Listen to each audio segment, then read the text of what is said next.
आज़ाद कश्मीर में दूसरे रोज भी बारिश और बालाई इलाकों में बर्फबारी का सिलसिला जारी है। बारिश और बर्फबारी ने मौसम मजीद सर्द कर दिया है तो अक्सर इलाकों में ज़मीनी राब्ता भी मुनक़ता हो गया। मजीद जानते हैं तकीयुल हसन से।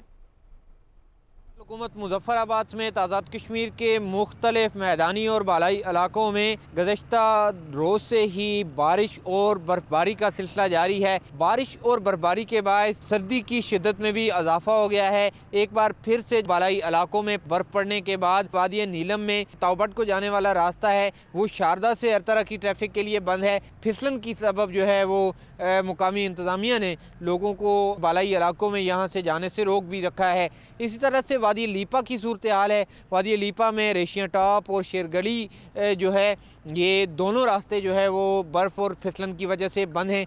मुकामी लोग जो है वो लीपा वैली के वो महसूर होकर रह गए हैं। दारुल-हुकूमत मुजफ्फराबाद में अभी कुछ बारिश का सिलसिला थमा है तो इसके बाद जो मनाजिर हैं वो भी दीदनी हैं। ताहम जो बरसाती नाले हैं इनमें मामूली नौइयत की तोग़यानी भी है और महकमा मौसमियात के मुताबिक आज़ाद कश्मीर के मुख्तलिफ इन मैदानी और बालाई इलाकों में जो वक्फे से कहीं बारिश और बालाई इलाकों में पहाड़ों पर बर्फबारी का जो सिलसिला है मज़ीद 12 घंटों तक जारी रहने का भी इम्कान ज़ाहिर किया जा रहा है।